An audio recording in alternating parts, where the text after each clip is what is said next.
என ஈன்ற தந்தைக்கும் தாய்க்கும், மக்கள் இனம் என்ற தமிழ்நாடு தனக்கும், தினையளவு நலமேனும் பயக்குமெனின் செத்தொழியும் நாள் எனக்கு திருநாளாகும். நாட்டிற்காக இறந்தவருண்டு, நங்கைக்காக கூட பிரிந்தவருண்டு, பழிக்காக மாய்ந்தவருண்டு. ஆனால் மொழிக்காக மரணித்தான் என்றால் அது தமிழனாகவும் தமிழுக்காகவுமே என்று நாம் தலைநிமிர்த்தி கூற முடியும். இது வெறும் வார்த்தை மொழியல்ல, வர்த்தக மொழியல்ல. இது அறத்தின் மொழி, குணத்தின் மொழி, நேர்மையின் மொழி. இது வாழ்வியல் நெறி சொன்ன மொழி. தமிழை என் உயிரென்பேன் கண்டீர், உயிரை உணர்வை வளர்ப்பது தமிழே என்ற சொல்லிற்கு உரிய மொழி. எந்த ஒரு மொழியும் உயிரை வளர்க்காது, உணர்வை ஊட்டாது. எம் மொழியாம் செம்மொழி உயிருக்கு உணர்வூட்டும், உடலுக்கு உரமேற்றும். வீரம், மானம், காதல் என்பதை கருவில் வளர்க்கும் மொழி. எம் மொழி கற்றவர் எவரும் முறைகெட்டுப் போனதில்லை.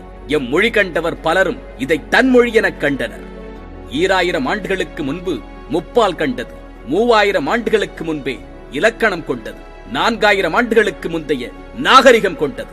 வெறும் மொழி அல்ல, இது வெறும் ஒலி அல்ல, இது ஒரு நாகரிகம். தமிழ் எனது நாகரிகம், தமிழ் எனது பண்பாடு, தமிழ் எனது கலாச்சாரம், தமிழே எனது வாழ்வியல். இது அறம் சொல்லி மரம் சொல்லி உரம் தந்த மொழி, அகம் சொல்லி புறம் சொல்லி எம் தரம் காத்த மொழி. ஆனால் இன்று எங்கு போனது? எங்கே தொலைந்தது?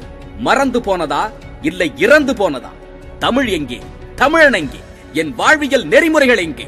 இன்று அகிலம் ஆளும் மொழிகளுக்கெல்லாம் அரிச்சுவடி தெரியாத காலத்திலே எம் மொழிக்கு இலக்கணம் கண்டு இலக்கியம் தந்த எம் குலம் எங்கே? அறம் செய்ய விரும்பு ஆறுவது சினம் என்று அரிச்சுவடி சொல்லி தந்த நம் பண்பாடு எங்கே? மரப்பாச்சி பொம்மையாயினும் அதற்கு மாறாப்பை போட்டு விளையாடு என்று சொல்லிக் கொடுத்த நம் கலாச்சாரம் எங்கே? ஆங்கிலம் தான் சிறந்தது, ஆங்கில கல்வியே உயர்ந்தது என்று தமிழன் ஏற்றுக்கொண்டானோ அந்த புள்ளியில் தொலைந்து போனது நம் பாரம்பரியம். அதில் இருட்டடைப்பு செய்யப்பட்டது நமது வாழ்வியல். என்று மடியும் எங்கள் அடிமையின் மோகம் என்று கூறியது போன்று அடிமைத்தனத்தில் மோகம் கொண்டு, ஆங்கில நாகரிகத்தில் மோகம் கொண்டு தன் சுயத்தை இழந்து சூரியமாகி நிற்கின்றான். இப்பொழுது புரிகிறதா?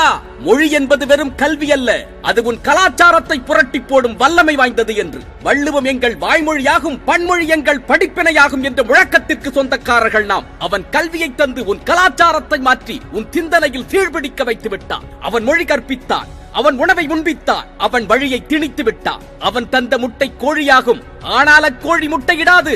அவன் தரும் விதையில் தக்காளி வரும், ஆனால் அதில் விதை இருக்காது. அவன் தரும் விதையால் திராட்சை வரும், ஆனால் உன்னால் அதை கொண்டு விதைக்க முடியாது. அவன் தரும் மாடு உனக்கு பால் தரும், ஆனால் அது சினையாவதற்கு அவன்தான் ஊசி தருவான். முட்டையில் தொடங்கி விதையில் வளர்ந்து மாட்டில் நிற்கின்றது அவன் அரங்கேற்றிய திட்டம்.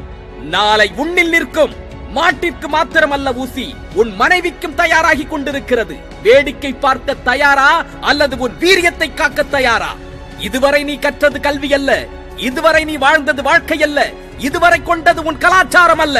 எங்கோ தொலைத்து விட்டு நிற்கின்ற நம் கலாச்சாரத்தை இன்றே மீட்டெடுப்பதற்கு நம்மில் ஒவ்வொருவரும் ஒன்றுபடுவோம். தமிழன் என்பதில் பெருமிதம் கொள்வோம். தமிழ் வாழ்வியல் கொண்டு நலமுடன் வாழ்வோம். இத்தனை காலம் இருண்ட விழிகளை இயன்ற வரையில் திறந்து பார்த்து சுயத்தை இன்றே மீட்டெடுப்போம்.